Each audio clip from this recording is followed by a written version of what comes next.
So you know it's already me and my cars already. Me and my cars already. It's already me and my cars already. Me and my cars already.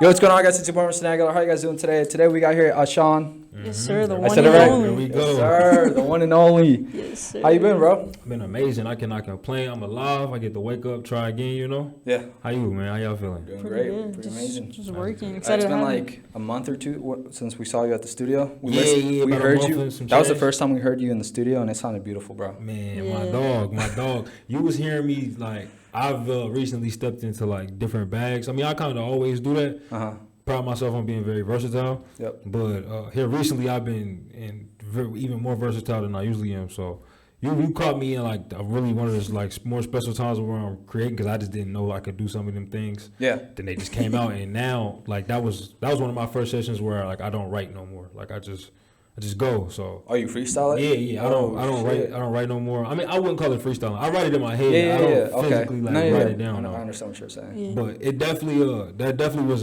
a day. Definitely was a day. I was really excited about that day. Yeah. Do you know everybody who was in there? Yeah, that's them my dogs, bro.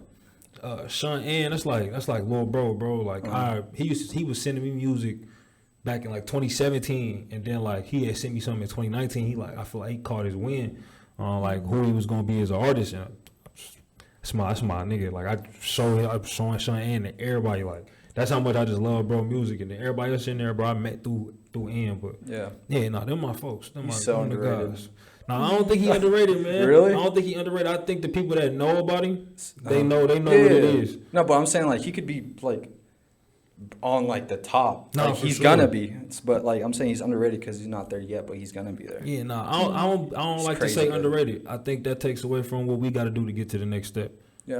We all just got to figure something out. Like somebody told me I was underrated the other day. I was like, nah, I just got my work to do. That's all. Yeah. I just got my work to do. I don't like the underdog like narrative. Yeah. I feel like it's a very pessimistic and defeated mindset. Like, don't nobody fuck with me, man. Yeah, Like, you're no, right. it don't just really work like that. I just don't petty ass believe it shit. work like that. So what's it called? You also have a brand. Sure, yes, sir. Branding is everything to me. Everything. No, like Yeah. also clothing brand. No, so And I saw you. I just I noticed don't when I have a was. clothing brand though. No. This is merchandise for my music. It's just we make a lot of merch, so it may come off like a clothing brand. Wait, hold on. This What? is not a clothing brand. Okay, so No, it's it's what? not. So it's for just for your music. All of the shit y'all see is about my music. So you're like the CEO of it. Yeah, I created the brand and the name and the vision. What? Yeah. So we were there when you talked about with one initial. One We were One there. entity. and Oh, one what did I say entity. initial? He's thinking about the tripping. shoes over here. Yeah, I'm talking about for the shoe. One entity. So we were there, and then I thought the whole time I was listening to you guys talk, we were there. I thought it was a brand, and even at the It is a features- brand. No, but I thought it was like a whole like kind of like a co, like a collective, like a brand, Kinda. like a whole brand. I mean, it's a bunch of creatives that's in it. But like, it is a brand. So explain it's it to just me. not a clothing brand. So explain it to me what it is, because It's an entertainment business. I am in entertainment. I'm a musician. I throw live events, and I also sell clothes. Every musician has merch. I'm just known for my merch because we we put a lot of effort into the Yeah. merch. Yeah, we you make. do. You really Promote do. it too. And I think throughout time, also it was part of it is my fault because that became my steadiest income. So I leaned into it a lot. Gotcha. People may think it's a clothing line. I was like, nah, bro, we sell merch, bro. Like this is all based around my music. The goal and the everything is the music though. The brand is the music, the entertainment side of it. You're trying to make it focus more on your music, so you want to come off for your music. That's Yeah, why. I mean, well, that's what people know me for is the songs. Like that's the reason why people even want to buy the clothes. Yeah. I've been making music for 8 years. I started selling clothes 3.5 years ago. Yeah. So like the clothing thing is new. I think the reason why it comes off that way is because I'm in a market to where like it's not really much competition between like the rappers when it comes to who's putting out merch. Yeah. Nobody puts out merch Yeah. once every 2 months like we do, or nobody does pop-ups consistently like we do. Yeah. No, you know what I'm saying? But we're an independent company. and we got to lean towards what the money is. The money comes from clothing, Uh-huh. concerts. Yep. So Yep. we do a lot of clothing. We do Yeah. a lot of concerts. So that way we can create funding. That way we can afford to push the music how we want to push the music, put it in front of audiences that we want to. But you got to lean into what people spend the money on the most. Gotcha. What made you think of that idea of clothing?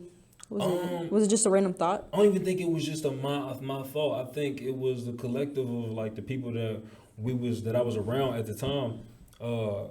Before I met bro who like designs and prints everything for us, who is now my business partner, I was just an artist and I tried the merch thing out. It didn't go as well. I mean, we sold out of it, but it took like a month. So like it wasn't that crazy to me. Yeah. Fast forward, I dropped my first full-length project, One Big Happy Family, and my boy Derek, I met them at one of the events they did because I was living in Phoenix and I moved right back to KC. I was only in Phoenix for like 5 months. When I came back, I ain't telling nobody I was back, but I seen somebody posted a flyer. I always pop out and support, so I just pulled up. My boy Kenny started telling everybody about me at the spot. He played somebody my music or whatever, they liked it. I invited them to the concert that I had because for the release of the album. Yeah. So I invited them. Derek came with the group of the people because he was part of the team that put together the event. Yeah. So Derek came and he enjoyed what he heard. He liked the album, and then I say probably like 3 months later, he was like, let's try to run some shirts again. So I sent bro my logo, trash, like terrible logo, like oh my god. I sent him my logo, and he sends back this design that's on my neck. It's like a Nike swoosh. Yeah. And I got a song called Shit I'm Just Like You. So it said my name over the top, the Nike swoosh, and underneath it said Just Like You instead of Just Do It. And that's probably like our most classic piece. I remember I had ordered 40 shirts, and when we got the shirts, I posted on the first day. I think we sold like 32 or 33 first day. And I hit Derek back. I was like, hey bro, I need some more shirts. He's like, no you don't bro, I just gave you the shirts. I'm like, I only got 7 left. He's like, ain't no fucking way. I'm like, bro, I only got 7 left. And so I thought that was just regular. I didn't know that was like something. Yeah. He's like, bro, that could be like a week's supply for a store sale. And I was like, oh, so we're good at this? Let's run it up. Let's run this consistently. Let's keep running the clothes up, man. That started it all. And then it became like, all right, since people like that shirt so much, let's make sure we keep our quality this high. Because I don't think they just buying it just because it's me. It could be that, but I think it's because the shit look nice.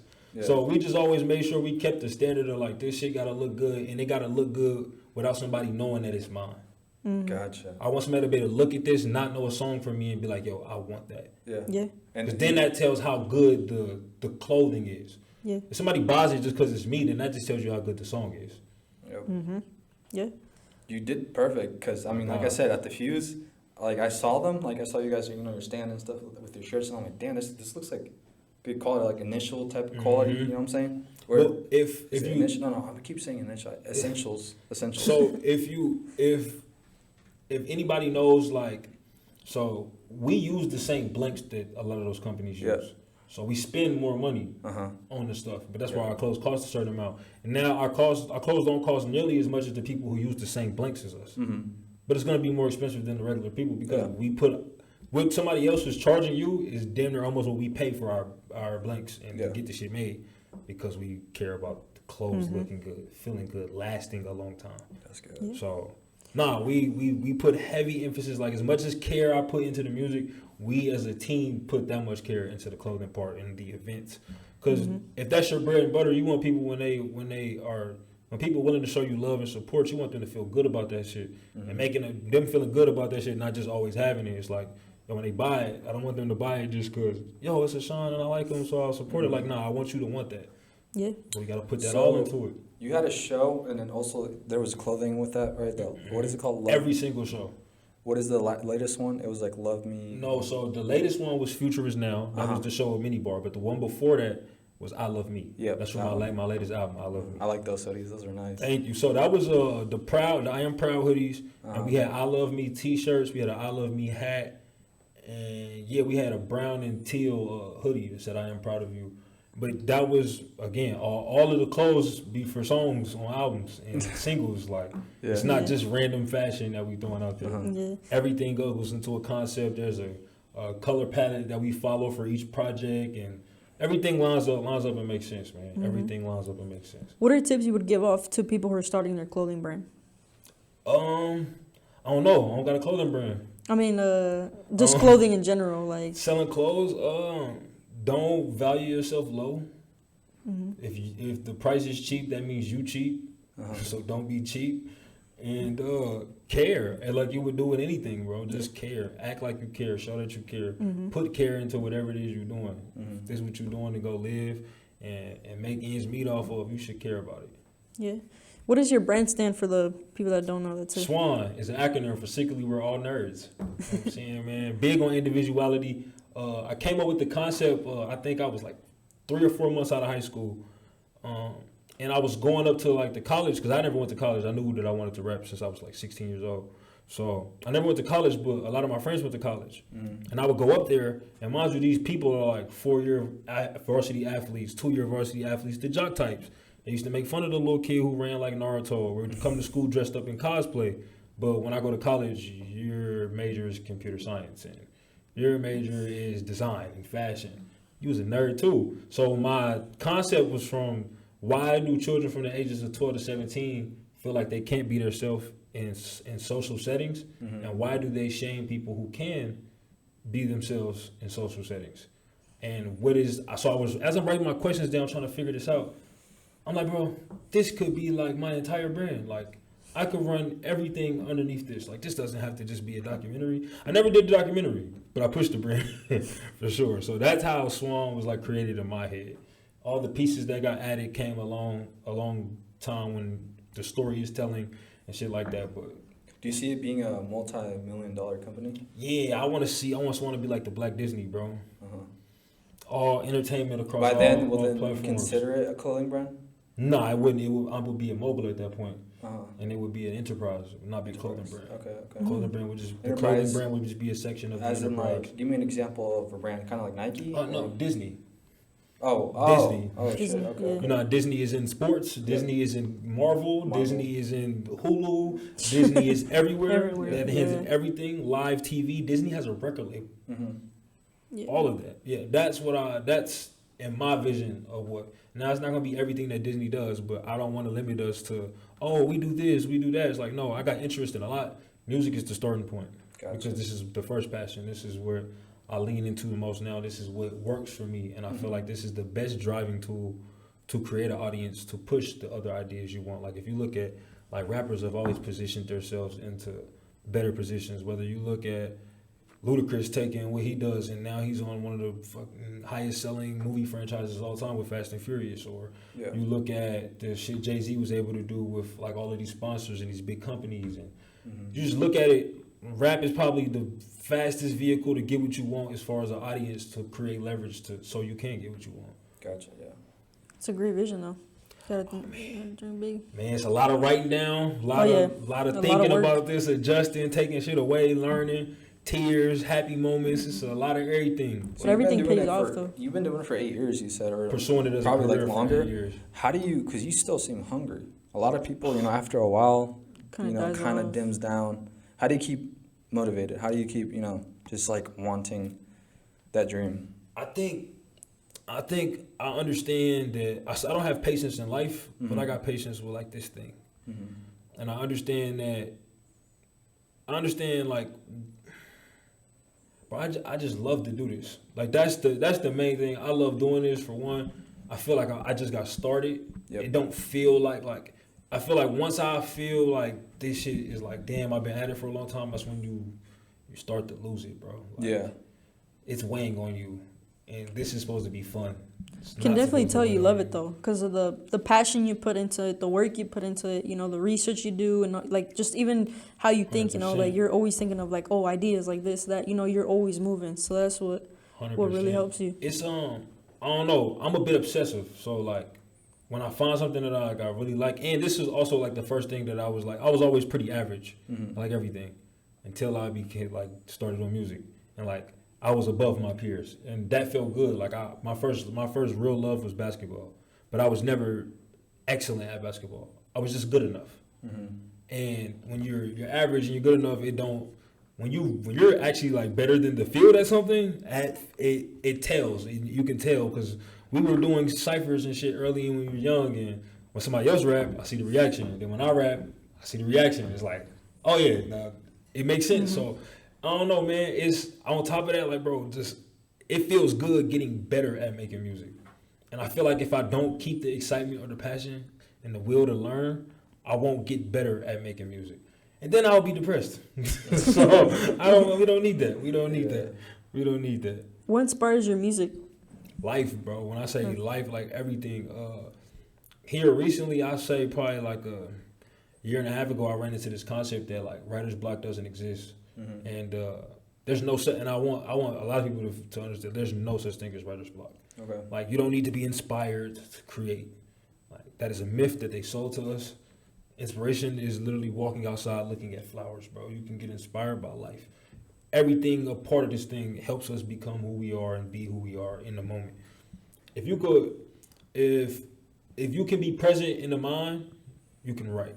If you can be present in the mind, you can create. You don't need something amazing. You don't need to go to this concert and, oh my God, my greatest rapper of all time just inspired. You don't need that, bro.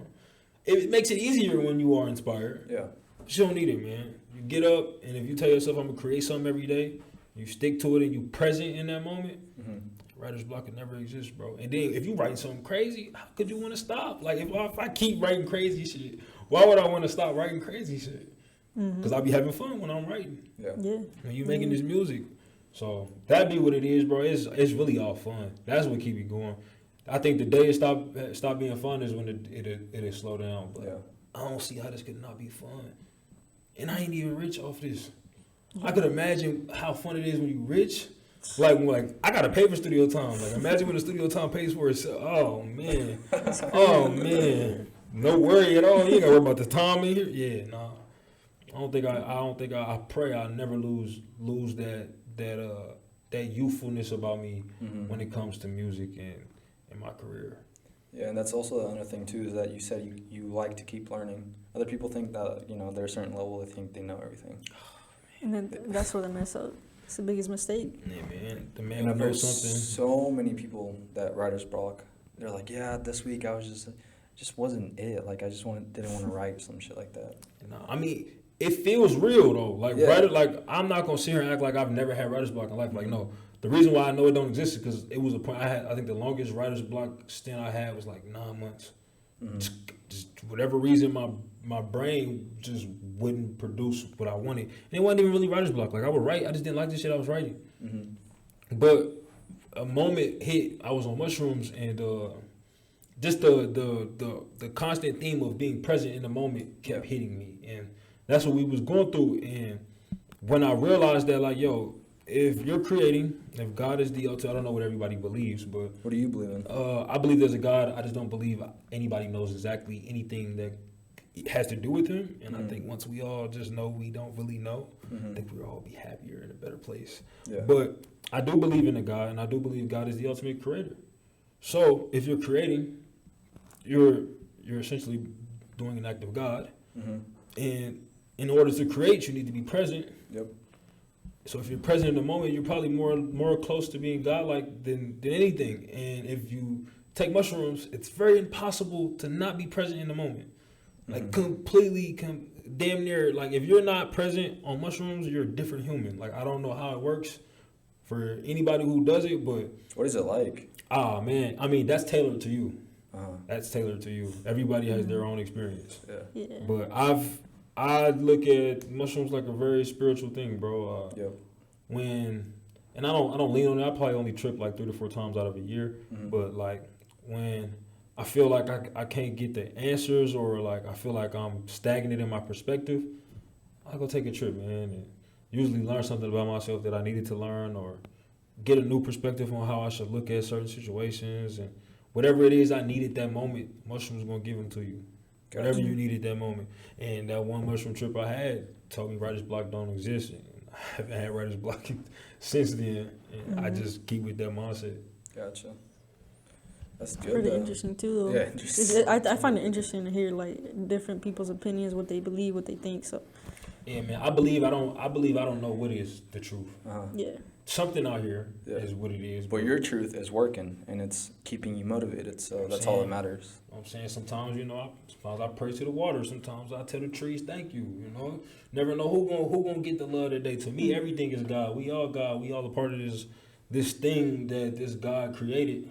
So we are all one in my eyes. So I think every part of this because I don't think it will. Besides like the manufacturer shit, like these walls and like wiring and shit. But like when it comes to nature and stuff, man, I think we all are a big part of the grand scheme of all of this. Yeah. So what I feel like you're strong with the I love me phrase. What got you to just that phrase? Not loving myself for the first 24 years of my life, and then I picked up on it like I was going to therapy. I started going to therapy right before the pandemic happened.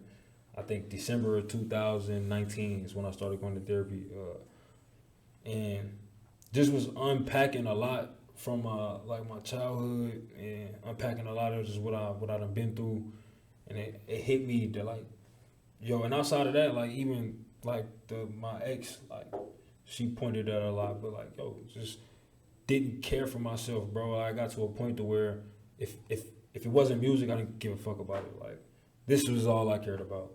Nothing else gets the time of day for me. I'm dismissive to everything, whether it's my partner, my mother, my nieces and nephews, my sister, my personal like health and care. And I used to go 9 months without getting my hair done, no line up, like just be out here and like I'm not a face or image to something. Yeah. Just lack of care to myself, and the lack of care that I gave myself led to me losing a person that I cared about a lot.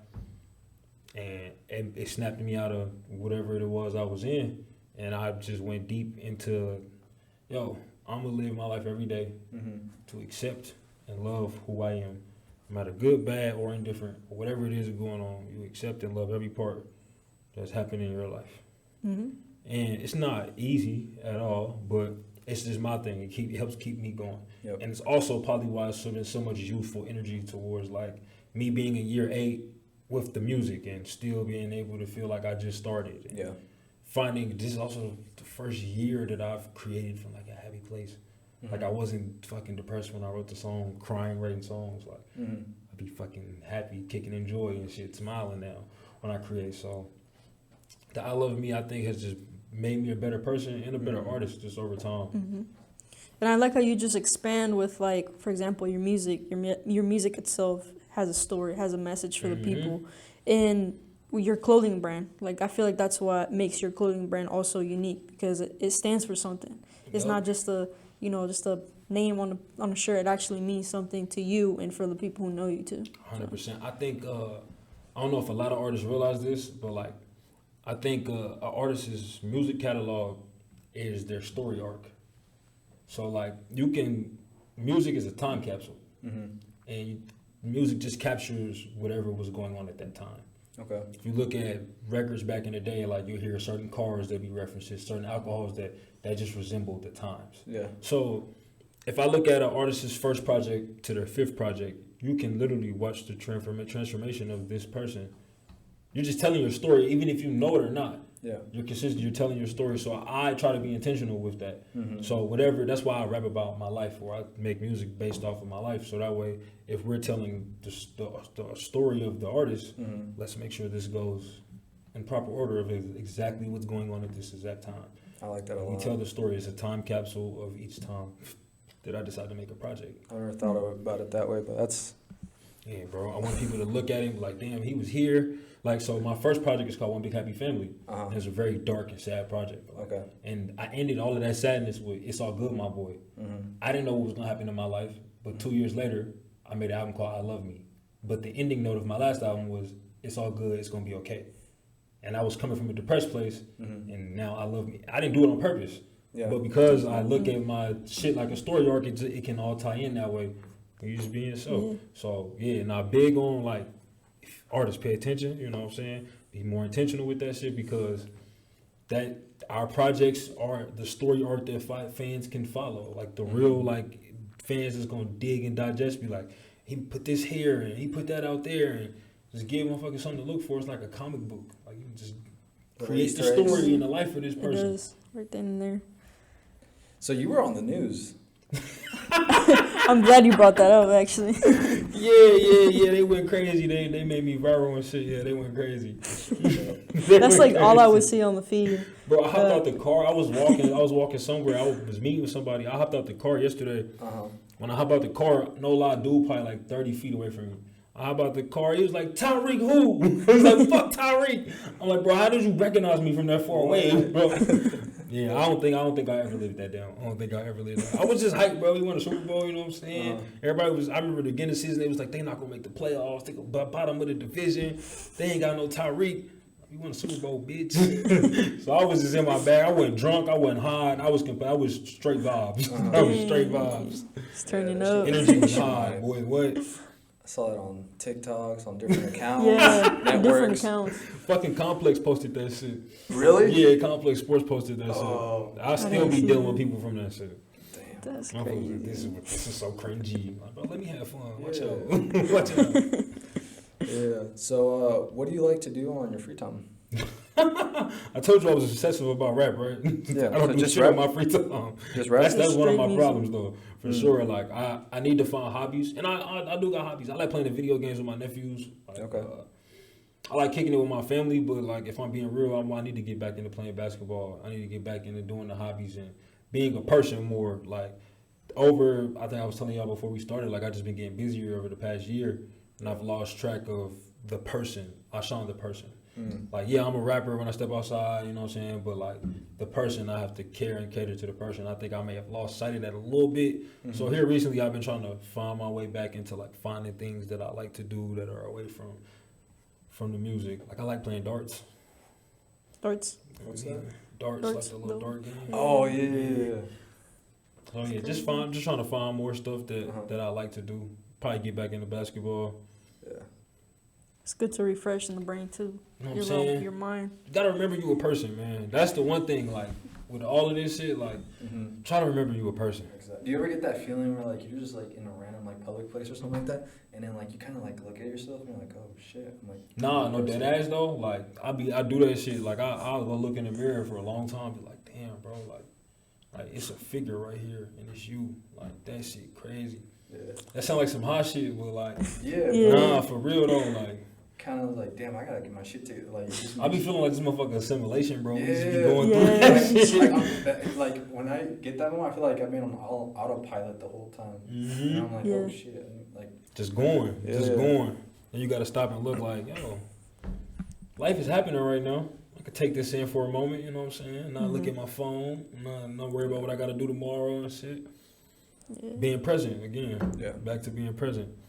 I suck at that. I need to get better. Yeah, man. I don't know how it's to the key like. to happiness, bro. Yeah. I always think about. I'm always like daydreaming about the future. Think And about and the future isn't real because like, if I'm just thinking about it and then I never create it, put action, it's not real. It's just. think about when you the happiest, bro. Uh-huh. You always present in the moment. Yeah. So always anytime you laughing or big smile, you're not Yeah. worried about nothing that's going on tomorrow. What happened yesterday. You're always right there in the moment. It's the key to happiness, bro. I'm telling you, bro. Being present is the key to happiness. Yeah. Nothing can matter if you worry about right now. Mm-hmm. You read? Not as much as I should. Mm-hmm. Not as much as I should. I sound like I read. Yeah. Where'd you learn how to write? Kendrick Lamar. Mm-hmm. I don't know the man, but like he kind of taught me how to rap. Yep. Just him being my favorite rapper, like ever. So I listened to him. Like I remember, I used to print off like Kendrick lyrics and like read them shits, and like just kind of like figure out like, oh, that's how you like flow and shit like that. Cause his flow was always really cold to me. Like it was choppy, but like that's what was impressive to me, being able to stop on the dime or how he carries certain cadences when he rapping that. He rapping fast, but he rapping fast and he's saying something and it's kind of like jazzy and shit. So I think Kendrick taught me how to rap. Jay-Z taught me how to have conversations in my raps. Mm-hmm. Andre 3000 taught me I could be anything I wanted to be with being a rapper. Mm-hmm. And DMX taught me to be vulnerable. And I'll say, I think, Tyler and 3 Stacks both taught me, Tyler the Creator and 3 Stacks both taught me to be free. As free as possible when you're creating. So I think that's really who taught me how to rap. I had mentors like here and there, like this dude named Jay Tex. He used to work with Tank. He was really early on, back when I was like terrible. he thought I was gonna be like he was like, you could be like Lupe Fiasco and all that. But he was the first teacher that I had, like, giving me certain classic albums to listen to and certain things just to study and, like, yo, break these down, understand why these are classics, learn why these are classics, watch the interviews. He did what he did. We split our ways. Then I think one of my next teachers, and actually I think the only teacher I've had since then was G Watts. So older guy from KC. Gotcha. And one of the biggest things he told me, like, when I first came into making music, I could always rap, but I used to rap about, like, how good I could rap. And, like, when I remember one day I rapped a verse to him, like, just telling my story, because I was just feeling emotional that day, so I just wrote a verse. And I rapped it for him. He's like, everybody, like rap like that. Like, we don't care about how good you rap. Like, just tell your story, bro. He's like, that's what's gonna get you there. I started telling my story, bro. People start buying clothes. People start. I wasn't doing nothing. Wasn't nothing going for me when I wasn't telling my story. I started telling my story, being vulnerable. People just accepted me and embraced me around here, man. So that's how you started? Yeah, I mean, I started off, like, realistically, like, I would just perform. I think my first, like, show I had, the first time I performed was 2014 at my high school pep assembly. But the first time that, like, I started, like, performing with my career, I started off doing shows in KC every weekend. And I think from 2015 till about the beginning of 2017, I was performing in KC every single weekend, sometimes 3 times a weekend. And what I was doing is I was building up a group of people to, like, find me and listen to me and be willing to, like, because that's the only way I knew to grow a fan base. I didn't know internet games yet. I didn't know how to market my music on the internet. I knew if I did this show and I promoted it on the internet, some people would come. And if I keep doing shows, so maybe I'll do a show with somebody else and some of their people come. And I'll just slowly but surely gain people. And that's what happened. It took a long time. My strategy that I came up with took me about 1.5 years, 2 years. But at some point, I think around the summer of 2017, I had sold some tickets to a show, and I sold, like, almost 100 tickets. First time selling tickets after doing all this shit I was doing. So I was like, damn, bro, like, all right, that worked. And then that's when I started putting out the music that was more. So it started off with, I had one hype song called bro, and that was the start of everything. That brought everybody in. Then my very next release after that is a song called Open. It's about love and all of that, being vulnerable. And then that's when I saw from the song Open and on, I saw the love was completely different, like, completely different. But yeah, that's how I started off, just running this market up as much as possible. That's why I don't perform as much now in the city. Gotcha. Okay. 3 to 4 max at the crib for every year. That's good, though, because it's more, It's a moment when I step out. what's the word? Like rare, not rare, but it's like, what's it called? There's demand. You build up a demand. Exactly. People want to see There's you. more demand. Why would I come to your concert next week if I know I could have just saw you last week? Yeah. I know I can see you in 3 weeks. Why would I come to this one? You know what I'm saying? So I try to keep the performances to a minimum just because, like, bro, it's one market. Like, it's best to perform, and I've performed in other cities. So I do other cities in the in-between time and shit like that. But, like, what other cities? I've performed in Seattle. Okay. I've performed in Boston twice. I've performed in Austin, Texas. How do you get connections to other cities? Is it just Twitter, reaching out man. to Twitter? Twitter. So shout out to, like, it's a whole community of, like, artists on Twitter. Like, we, like, all support each other. Everybody show each other love. But, like, realistically, bro, like, we got social media in our hands. I think everybody that is an artist understand, like, we all need each other. Yeah. We all, and the people that I interact with, like, I actually think they dope. Yeah. So, like, group chats and just talking to people, bro, becoming cool with people. Like, you find somebody you like on the internet, you follow them. Yeah. And if they end up looking at your stuff and like your stuff back, they follow you back, and then now this becomes a friendship that is through the internet, and we later on meet in life. And literally, like, when I moved to LA, my roommate, his name J-Wop, and then my other roommate Doe. But I met J-Wop through PK when I was staying in Phoenix. I was telling you about. I did an open mic, and when I did the open mic, the homie PK, like, walked up to me like, bro, you crazy, like for sure, and whatever. So PK would invite me to shit. The only person in Phoenix that would actually invite me to anything. Yeah. PK would invite me to shit. He invited me out to another open mic that was going on, and I pulled up, and J-Wop was rapping on stage. I stood up, like the way he was rapping made me stand up. I'm like, what the fuck is this? So I walk into PK, I'm like, bro, who that? Like tap me in with bro. Like, I want to fuck with bro. He was like, I was going to introduce y'all anyway. So we met that night, but it was just that. It wasn't nothing. We followed each other on social media, and whenever we both would post shit, we would show each other love. That's all it was. Yeah. And then one day I was going to LA, and I told him I was going out there because that's where he was staying at. Yep. I was like, when I come to LA, I'm gonna fuck with you. But the person I was supposed to stay with, they kind of flaked on me on my way to the airport. So like I hit him like, hey boy, like he hit me that day. It was like, boy, you still coming out here, right? I'm like, nah, boy, I might gotta cancel my ticket because the person I was supposed to stay with just low key flaked on me. He's like, you good, bro? Come stay with me. All right. I went out there, stayed with him for like 5 days. Instant like damn near the same nigga, bro. Like damn near the same dude. So that happens. Then he came out here like 4 months after that. He just like, I'm finna come to your city, and nobody ever come to KC. So I threw a pop up. Like fuck it. He comes into town, let's put some shit together. He saw what we could do out there. He looked at me like, cause we packed the room out. We made, I ain't gonna say how much we made, but we packed the room out and it was a good night. He looked at me, he was like, it's like, you gotta get the fuck out of here. I was like, for sure. He was like, nah, like bro, come stay with me. Don't worry about the first month rent. Like for sure, bro. And luckily, I had WAP. WAP would introduce me to everybody just because, like, he saw what I could do. He believed in me, and that was my guy. So WAP played a big role into just me getting to know more people outside of the city just because of who he is. Like, he's one of the, like, that community of people that on Twitter that we talking about. Yep. He was one of the people that kind of reeled me into that.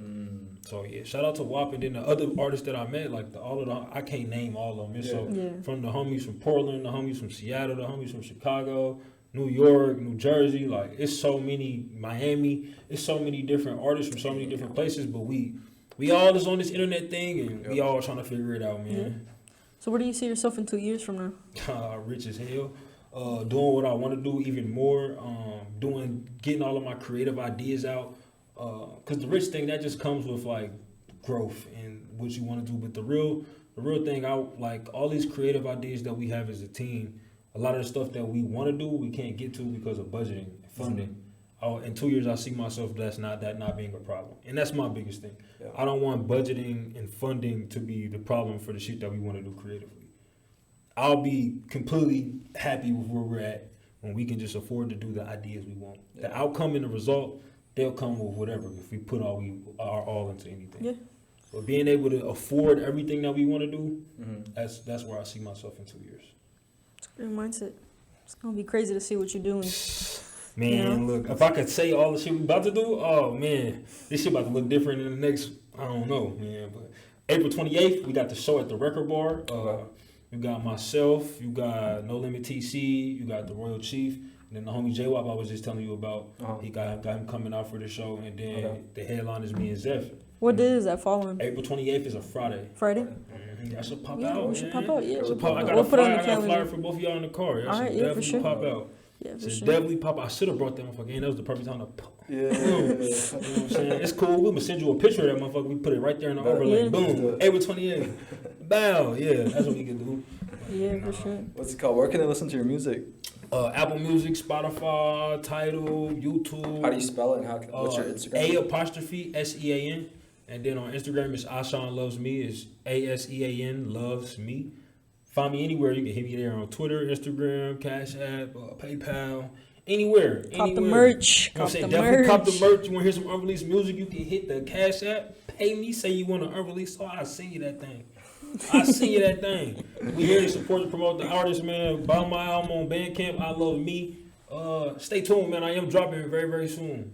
Very, very soon, like April soon. So we here with it. We're excited. Yeah, we appreciate it for your time. Thank you so much for stopping by. We're definitely gonna have to run it back. Like I said, we're getting a studio here soon. Yeah.